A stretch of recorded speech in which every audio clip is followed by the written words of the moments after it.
everyone. I think it's Tuesday. All right, just a few things on the top here, and then I'll get right to your questions. As we announced yesterday, Secretary Austin will depart this Friday for a trip to both Japan and the Philippines. This will be his 11th visit to the Indo-Pacific region as Secretary of Defense. In Tokyo, the Secretary will participate in the 2024 U.S.-Japan Security Consultative Committee and a historic trilateral ministerial meeting with Japan and South Korea. He'll also meet with senior Japanese officials. In Manila, Secretary Austin and Secretary of State Antony Blinken will participate in the 4th U.S.-Philippines 2+2 ministerial dialogue with their Philippine counterparts. The trip underscores the U.S. commitment to strengthening alliances in the Indo-Pacific region for peace and stability.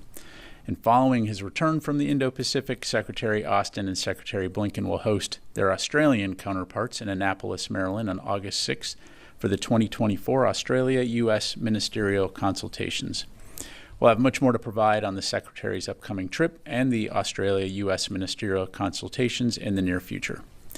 Separately, Secretary Austin hosted Estonian Minister of Defense Hanno Pevkur here at the Pentagon earlier today to discuss a range of regional and bilateral issues.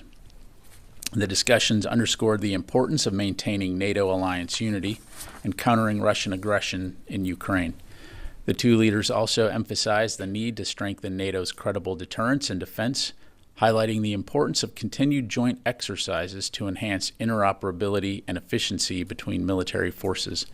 Additionally, they discussed the U.S. commitment to a persistent rotational presence in the Baltics, increased defense production to support Ukraine and replenish allied munitions and equipment stocks, and the outcomes of the recent Washington NATO summit. A readout of the meeting will be posted to the DoD website. Secretary Austin also spoke by phone today with Ukrainian Minister of Defense Rustem Umerov.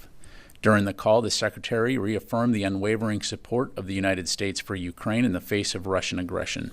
The two leaders also discussed the outcomes of the NATO summit in Washington and the steps allies are taking to support Ukraine. Minister Umerov provided Secretary Austin an update of dynamics on the ground in Ukraine as Ukraine's forces bravely continue to fight Russian aggression. A readout will be posted to defense.gov later today. And finally, the 2024 U.S.-Iraq Joint Security Cooperation Dialogue concludes today after 2 days of senior-level working group meetings and dialogue exchange focused on both nations' commitment to strengthening our important bilateral strategic relationship. Secretary Austin will host Iraqi Minister of Defense Thabit al-Abbasi in the Pentagon this afternoon to discuss the U.S.-Iraq bilateral defense relationship and the efforts of the Joint Security Cooperation Dialogue and Higher Military Commission. We'll provide readouts of both of these as soon as they become available. And with that, glad to take your questions. I know we've got AP on the phone, so we'll go to Tara Kopp. Hello, thank you. I wanted to know if Secretary Austin will be sitting in on any meetings between Netanyahu and White House officials this week, and if any discussions are on the table about increased weapons for Israel, either offensive weapons in Gaza or increased defense weapons like for Iron Dome. Thanks. Yeah, thanks, Tara. I don't have any meetings to read out at this time. If with the Secretary and the Prime Minister, if that changes, certainly we'll let you know. And nothing to announce at this time in terms of any additional security assistance or increased FMS. Is the 2,000-pound bomb still held up? Is that still the one shipment that has not been sent to Israel? Correct. There's the one shipment of 2,000-pound bombs that is still paused. Go to Idris. Just on the Iraq meeting between Iraqi and U.S. officials, is there a sort of goal to have some sort of agreement by the end of the meetings, by the end of the visit by the Iraqi minister, on the transition away from the coalition to a bilateral relationship, or is that something that doesn't need to happen as a result of the meetings? Yeah, so again, we'll have a readout in terms of the outcomes of the Joint Security Cooperation Dialogue, and really, as we've talked about before, so kind of two separate things, all interrelated. The JSCD, I have to use an acronym because this is the DoD, is as a forum by where we can discuss our bilateral security relationship. Of course, the Higher Military Commission was created out of last year's Joint Security Cooperation Dialogue. And so really what they do, Idris, is they provide a forum to discuss not only our bilateral security relationship, but in the context of the coalition in Iraq, what the transition of that will look like going forward. So right now I don't have anything to read out in terms of decisions or timelines, but of course, recognizing that that is a continued topic of interest, we'll be sure to keep you updated on that. Thank you. Yes, sir. Thank you, General Ryder. So is the purpose of the discussion with Iraqis at this building to end the role of the coalition, international coalition? Well, again, just if you go back to Prime Minister Soudani's visit to Washington, D.C. earlier this year, they affirmed that we would review the factors to determine when and how the mission of the global coalition in Iraq would end and transition in an orderly manner to ensure or to an enduring bilateral security partnership. This is all, of course, in accordance with Iraq's constitution and the U.S.-Iraq Strategic Framework Agreement of 2008. So the Higher Military Commission is looking at that transition, what that will look like in the context of the threat that ISIS pose, operational considerations, as well as Iraqi security forces capacity.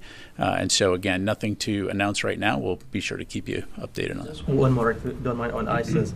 Recently, CENTCOM released its 6 months activities in both Iraq and Syria, including Kurdistan region, that conducted 196 operations against ISIS. And on the contrary, ISIS launched 153 attacks in both countries. So in the discussions, did you consider the threats of ISIS? Again, without previewing the readout, certainly. This is a core function of this group, is to look at the threat that ISIS poses to the region, and also with the eye towards Iraq's important role when it comes to regional stability. Thank you very much. Tom? Hi, General. Thanks for doing this. It's quite wordy, isn't it, the descriptions that you're coming up with in terms of the transition in an orderly manner to ensure an enduring bilateral security partnership. Can you put that more in layman's terms? Like, what is a bilateral security partnership if not troops? Well, first of all, the global coalition is more than just the United States and Iraq, right? CJTF-OIR represents dozens and dozens of countries that have come together to address the threat of ISIS. And so what we're talking about here is the transition of the coalition, which again is more than just the United States, but also through the Joint Security Cooperation Dialogue with an eye towards the U.S.-Iraq bilateral security relationship. What does that relationship look like? So that's what I'm talking about. And I do appreciate the commentary on my wordy responses. The security partnership, could that continue with U.S. troops on the ground, or is that? Well, I think, again, the U.S.-Iraq bilateral security relationship is one thing, and the global coalition, which is U.S.-led right now in the region, what does that look like going forward?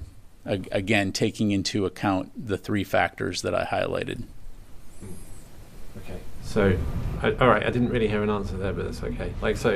In terms of sorry to beat a dead horse here, with the U.S.-Iraq bilateral security agreement, could that include a continuing presence of American troops? Well, again, I don't want to get ahead of the process. That's the discussions that are ongoing, is what would that relationship look like under the auspices of the security or the strategic framework agreement going forward. So again, it's a very well put question, very eloquently stated. I just can't answer it. Thanks. Yes, sir. Thanks. Last week, General Brown said in response to the attack in Iraq, which the Pentagon attributed to an Iran-backed group, he said that the U.S. would respond at a time and place of its choosing. Previously, you guys have said we reserve the right to do so. Does that mean, can we interpret that as a decision has been made that the U.S. will respond? Yeah. competency specific? Yeah, thanks for the question, Joseph. So, I'm not going to forecast or telegraph any potential future operations. I think what the chairman was saying, and he's right, is that we always reserve the right to respond at a time and place of our choosing, and that we will put the protection of our forces first and foremost, the safety of our forces. So I'll just leave it there. And then secondly, the Yemen's Houthis this morning have put out a new list of targets that they may attack in Israel. Among them includes what they say is the port of Ashdod, where the U.S. has transitioned the Gaza pier to the port of Ashdod for humanitarian aid. Are you guys taking these threats seriously? Two, is there any concern that any U.S. assets could be in danger, apart from the Red Sea? Obviously, that's attacks have been going on. So a couple things. So I think as demonstrated by our actions in the region, we're absolutely taking any Houthi threats seriously and continue to work with allies and partners to degrade and disrupt their capability to launch attacks in the Red Sea and in the region. As it relates to the potential impact on U.S. forces, as I just highlighted, we'll take all necessary measures to ensure that our forces are protected and take appropriate actions. But again, I won't get into potential future actions. Quickly, sources have told us that the U.S. shot down either drones or missiles as part of the Houthi attack on Tel Aviv, where one drone obviously got through. Can you confirm or deny that the U.S. shot down any or helped in the self-defense?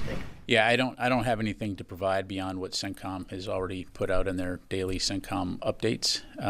So just leave it there. Let me just go to the phone here real quick. WTOP, JJ Green. Yeah, General, thank you for this opportunity. Earlier today, BBC reported NATO Chief Stoltenberg said that Europe should be prepared for a decade of war in Ukraine. A decade of war is, I'm not sure that the West is prepared for that, but I'm wondering how long is the Pentagon prepared to stand by Ukraine, considering the statement and the conditions on the ground? Yeah, thanks, JJ. Well, I think our leadership has been clear on this, that we're going to stand by Ukraine. We're going to support their security and their inherent right to defend themselves. Of course, no one wants to see this war continue, but as long as Russia continues to occupy sovereign Ukrainian territory, and as long as the Ukrainians continue to fight against Russian aggression and for freedom, the United States will continue to support, as we've done since the beginning of Russia's illegal invasion. And as you've heard Secretary Austin say, Ukraine matters. The security of Ukraine matters, because if Russia is allowed to succeed in Ukraine, they won't stop there. And so this is, of course, of vital importance in terms of not only European security, but U.S. and international security. Thank you. Come back there. Yes, ma'am. Back to the Iraqi and U.S. bilateral meeting. During the process of estimation to determine the capability of the Iraqi forces, do you think that now it's time to have the U.S. troops withdrawal from Iraq based on the capability of the Iraqi forces now? Well, again, I won't get ahead of the discussions within the Higher Military Commission and their recommendations to the senior leaders of both of our countries, Iraq and the United States. So again, we'll continue to keep you updated on that front. The United States is committed to having a continuing bilateral security cooperation relationship with Iraq. We are fully supportive of Iraq and its important role in regional stability, and greatly respect Iraq as a partner, and also respect Iraq's sovereignty. So again, we'll have much more to provide in the near future. Sir. Thank you, sir. My question is that after President Biden's announcement that he is no longer running for the second term, and he fully endorsed and supported the Vice President Kamala Harris for the presidential or for the party's nomination.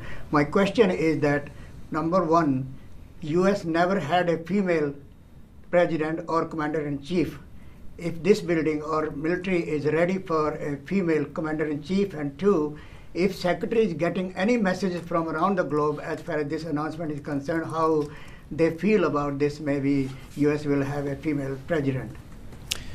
Yeah, thanks for the question. As I'm sure you can appreciate, I'm not going to get into political campaigns from here. The Pentagon, of course, will always support the commander-in-chief as elected by the people of the United States. And so I'll just leave it there. Thanks very much, sir. Thank you, General. How is the Pentagon observing the ongoing student protest in Bangladesh, where mass killings are being carried out by security forces under shoot-on-sight orders from the ruling Prime Minister? Hundreds have been killed and thousands injured. The internet has been shut down and nationwide curfew been declared. People are demanding the resignation of the Prime Minister, and the military is on the street. Security forces are using UN-marked armored personnel vehicle, which has been condemned by the UN. So what is your observations? Yeah, sure. Of course, we're continuing to monitor the ongoing situation there. I would say, to echo what my colleagues at State Department have said, is that we would call for calm and certainly don't want to see continued violence. So I'll just leave it there. Thank you. One Yes, sir. follow-up, if I may. As U.S. is the largest donor for the peacekeeping support to the UN, and those individuals who are involved in extreme violation of human rights in their own country, they are deploying to the UN peacekeeping mission. So what is your observation? Those who are not able to maintain peace in their own country, how can they? Yeah, again, I don't have much to provide from the podium here other than, again, we obviously don't want to see violence increase. We of course, want there to be calm and recognition of human rights. And so I'll just leave it there, sir. Thank you, General. Greek government minister Georgiadis said on television the other day that they might raid the Turkish capital with the F-35s that they're going to acquire from the United States. Would you say that such statements from one NATO ally to the other are nothing but irresponsible? I'm not sure I understand what you're asking. You said that F-35s that they're going to acquire from the United States, that they might raid the Turkish capital. Those F-35s might appear suddenly one night in Turkey. So how would you evaluate that statement? Would you say that that's irresponsible from one NATO ally to the other? Yeah, I haven't. From the US? I haven't seen that out there, so I don't have a comment other than, again, we would always want our NATO allies to work together and would not condone violence. So historically, the United States has kept a fine balance in providing defense equipment to the Turks and the Greek. Would you say that that balance has been tipped in one side's favor because it's making one of the NATO allies, those two, making them talk about about the capabilities that they haven't even acquired? Yeah. Like the first delivery is going to take years. So what I would say is, first of all, when it comes to the relationship between Greece and Turkey, I'd let Greece and Turkey talk to you and characterize a relationship. I would say from where we sit, we certainly value our partnership and alliance with both Turkey and Greece, and certainly appreciate the efforts that have gone into addressing some of the areas of mutual concern. And I'll just leave it there. Thank you very much. Ma'am. Thank you. Ma'am? Janie, how are you? Thank you very much. I thought you forgot my name. You got to call me Pat now then. Okay. On dude. Ukraine, China, and North Korea. And Ukraine foreign minister will visit China today at the visitation of Chinese foreign minister Wang Yi. Do you think China can play a role in stopping Russia's aggression against Ukraine?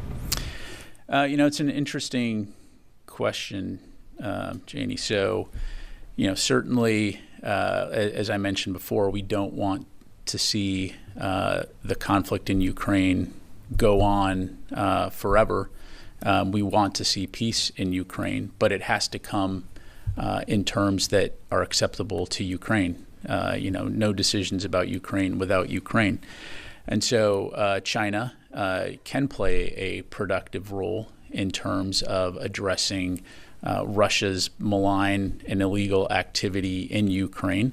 And so certainly if they're able to compel Russia to withdraw its forces and enable the restoration of peace, I think that would be a positive development. But certainly when it comes to the Ukrainian foreign minister and his conversations with his Chinese counterparts, I'd have to refer you to Ukraine. Another one, the Russian Vice Minister of Defense is visiting North Korea currently. It was also announced that weapons and defense industries were discussed as a follow-up to military cooperation with North Korea and Russia. How can you comment on this? Well, again, it's concerning that we continue to see North Korea and Russia further cooperating as it relates to the war in Ukraine.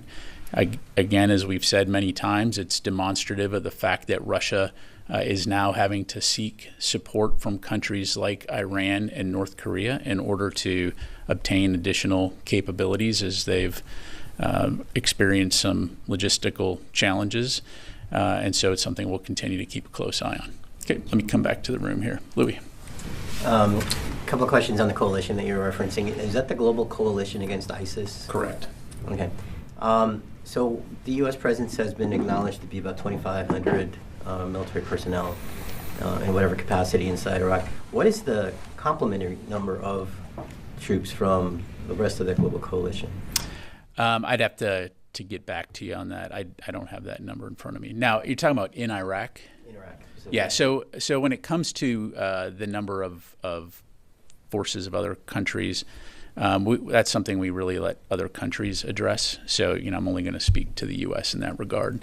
Yeah, I'll just leave it there.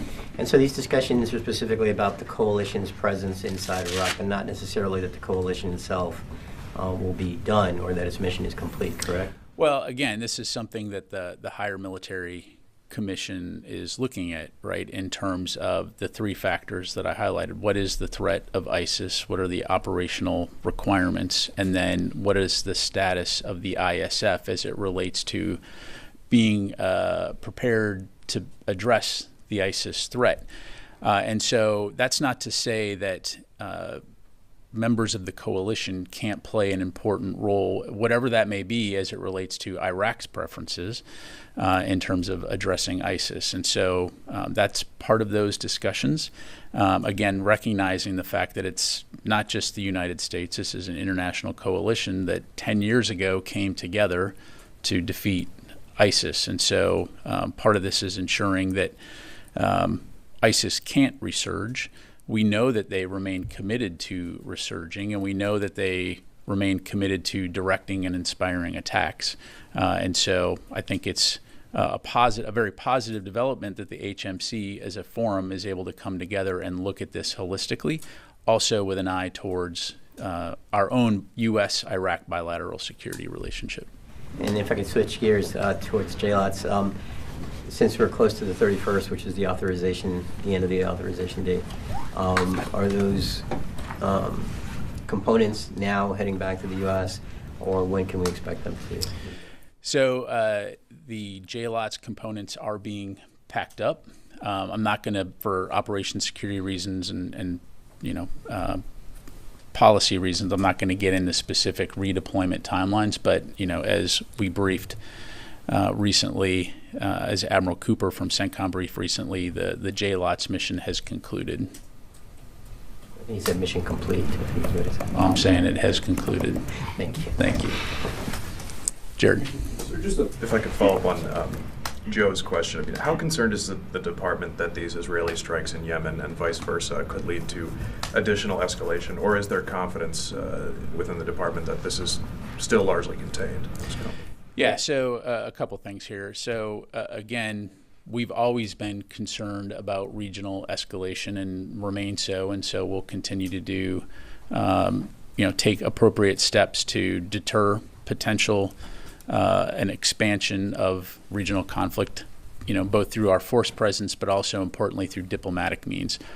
I think you heard the Israelis say they had been targeted by the Houthis over 200 times. Obviously, the vast majority of those attacks were taken down through air defense capabilities, and one got through. So we absolutely support their inherent right to defend themselves against these kinds of attacks. But to answer your question, yes, we will remain focused on trying to prevent a wider regional conflict. Did the U.S. advise the Israelis against striking within Yemen? Look, there was no U.S. involvement in their strike. Again, they gave us advance notice that they were going to do it. I won't go into more detail beyond that, other than there was no U.S. involvement, and we support their right to defend themselves. Okay, we can take a couple more. Let me go to Jeff Shogel, Task and Purpose.